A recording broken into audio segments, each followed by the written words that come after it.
ಬೆಂಗಳೂರಿನಲ್ಲಿ ಸೀರಿಯಲ್ ನಟಿಗೆ ಲೈಂಗಿಕ ಕಿರುಕುಳ ನೀಡಲಾಗಿದೆ. ನೋಡಿ, ಫೇಸ್ಬುಕ್ನಲ್ಲಿ ಗುಪ್ತಾಂಗದ ವಿಡಿಯೋ ಕಳಿಸಿ ಟಾರ್ಚರ್ ಮಾಡಿದ್ದಾನೆ. ಕನ್ನಡ, ತೆಲುಗು ಧಾರಾವಾಹಿಗಳಲ್ಲಿ ನಟಿಸಿರುವಂತಹ ನಟಿ 3 ತಿಂಗಳಿಂದ ನಟಿಗೆ ಲೈಂಗಿಕ ಕಿರುಕುಳವನ್ನ ನೀಡ್ತಾ ಇದ್ದ ಕಾಮಿ. ಫೇಸ್ಬುಕ್ನಲ್ಲಿ ಫ್ರೆಂಡ್ ರಿಕ್ವೆಸ್ಟ್ ಅನ್ನ ಕಳುಹಿಸಿದ್ದ.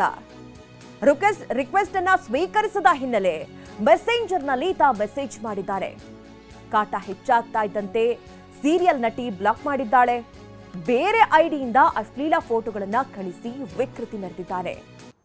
ನೋಡಿ, ಸೀರಿಯಲ್ ನಟಿಗೆ ನೀವೇನು ಫೋಟೋವನ್ನ ಗಮನಿಸ್ತಾ ಇದ್ದೀರಿ, ಈ ವ್ಯಕ್ತಿ ಪದೇ ಪದೇ ಮೆಸೇಜ್ ಮಾಡೋದು, ಅಶ್ಲೀಲವಾಗಿ ಮೆಸೇಜ್ಗಳನ್ನ ಕಳಿಸೋದು, ಈ ರೀತಿ ಮಾಡ್ತಲೇ ಇದ್ದ. ಸೀರಿಯಲ್ ನಟಿ ಬ್ಲಾಕ್ ಮಾಡಿದ್ದಾಳೆ. ಆದ್ರೂ ಕೂಡ ಮತ್ತೆ ಮತ್ತೆ ಆತ ಬೇರೆ ಅಕೌಂಟ್ ಇಂದ ಈಕೆಯನ್ನ ಪೀಡಿಸಿದ್ದಾನೆ. ಇನ್ನು ವೈಟ್ ಫೀಲ್ಡ್ ಈ ಭಾಗದಲ್ಲಿ ವಾಸವಿದ್ದಾನೆ ಈ ಕೇರಳ ಮೂಲದ ನವೀನ್. ಟೆಂಪ್ಲೆಟನ್ ಹಾಗೆ ಪಾರ್ಟ್ನರ್ ಎಂಬ ಕಂಪನಿಯ ಉದ್ಯೋಗಿ ಈತ. ಡೆಲಿವರಿ ಮ್ಯಾನೇಜರ್ ಆಗಿ ಈತ ಕೆಲಸ ಮಾಡ್ತಾ ಇದ್ದ ಅನ್ನೋದು ಕೂಡ ಗೊತ್ತಾಗ್ತಾ ಇದೆ. ನೋಡಿ, ಒಂದು ಒಳ್ಳೆ ಕಂಪನಿಯಲ್ಲಿ ಕೆಲಸಕ್ಕಿದ್ದಂತಹ ವ್ಯಕ್ತಿ ಸೀರಿಯಲ್ ನಟಿಗೆ ಪದೇ ಪದೇ ಮೆಸೇಜ್ ಕಳಿಸೋದು, ಟಾರ್ಚರ್ ಮಾಡೋದು, ಈ ರೀತಿ ಮಾಡ್ತಲೇ ಇದ್ದ. ಬುದ್ಧಿವಾದ ಹೇಳುವಂತ ಪ್ರಯತ್ನಗಳಾಯ್ತು, ಆದ್ರೂ ಕೂಡ ಈತ ಮಾತು ಕೇಳಿಲ್ಲ. ಮತ್ತೆ ತನ್ನ ಚಾಳಿಯನ್ನ ಮುಂದುವರಿಸಿದ್ದಾನೆ. ಬೇರೆ ಅಕೌಂಟ್ಗಳಿಂದ ಐಡಿಯನ್ನ ಕ್ರಿಯೇಟ್ ಮಾಡಿ ಈಕೆಗೆ ಮೆಸೇಜ್ ಕಳಿಸ್ತಾ ಇದ್ದ, ಅಶ್ಲೀಲವಾಗಿ ಫೋಟೋಸ್ಗಳನ್ನ ಕಳಿಸ್ತಾ ಇದ್ದ ಅನ್ನೋದು ಗೊತ್ತಾಗಿದೆ. ಕಿರುಕುಳ ನೀಡಿದ ಆರೋಪಿಗೆ ಬುದ್ಧಿ ಹೇಳಿದ್ದಾರೆ ನಟಿ. ಆರೋಪಿ ಭೇಟಿಯಾಗಿ ಬುದ್ಧಿವಾದವನ್ನ ಹೇಳಿದ್ದಾರೆ. ಮತ್ತೆ ಕಿರುಕುಳ ನೀಡೋದಕ್ಕೆ ಈತ ಆರಂಭಿಸಿದ್ದಾನೆ. ಅನ್ನಪೂರ್ಣೇಶ್ವರಿ ನಗರ ಪೊಲೀಸ್ ಠಾಣೆಗೆ ಈ ಬಗ್ಗೆ ದೂರು ಕೂಡ ದಾಖಲಾಗಿದೆ.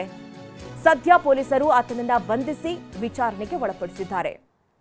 ನೋಡಿ, ಹಿಂದೆಯೂ ಕೂಡ ಕೆಲ ಘಟನೆಗಳಾಗಿತ್ತು. ಸ್ವತಃ ನಟಿ ರಮ್ಯಾ ಅವರು ಕೂಡ ಅಶ್ಲೀಲವಾಗಿ ಮೆಸೇಜ್ಗಳನ್ನ ಕಳಿಸ್ತಾ ಇದ್ದಾರೆ ಅಂತ ಹೇಳಿ ಅವರ ವಿರುದ್ಧವಾಗಿ ಕ್ರಮ ಕೈಗೊಳ್ಳುವಂತೆ ಸೈಬರ್ ಠಾಣೆಗೆ ದೂರು ದಾಖಲಿಸಿದ್ರು. ಅವರ ವಿರುದ್ಧವಾಗಿ ಕ್ರಮ ಕೂಡ ಆಗಿತ್ತು. ಈಗ ದರ್ಶನ್ ಅವರ ಕೇಸ್ಗಳನ್ನು ನೋಡೋದಾದ್ರೆ ಅಲ್ಲೂ ಕೂಡ ಇದೇ ರೀತಿ ರೇಣುಕಾಸ್ವಾಮಿ ಪವಿತ್ರ ಗೌಡಗೆ ಮೆಸೇಜ್ ಕಳಿಸಿದಂತ ಕಾರಣಕ್ಕಾಗಿ ಕೊಲೆ ಆಗಿ ಹೋದ. ಇಂತಹ ಘಟನೆಗಳು ನಡೀತಲೇ ಇದೆ. ಆದ್ರೂ ಕೂಡ ಎಚ್ಚೆತ್ಕೊಂಡಿಲ್ಲ ಇಂತಹ ಪಾಪಿಗಳು. ಈಗ ನೀವೇನ್ ಫೋಟೋವನ್ನು ಗಮನಿಸ್ತಾ ಇದ್ದೀರಿ, ಈತನೇ ನವೀನ್ ಅನ್ನುವಂತಹ ವ್ಯಕ್ತಿ. ಒಂದು ಖಾಸಗಿ ಕಂಪನಿಯಲ್ಲಿ ಈತ ಕೆಲಸ ಮಾಡ್ತಾ ಇದ್ದಂತ ವ್ಯಕ್ತಿ.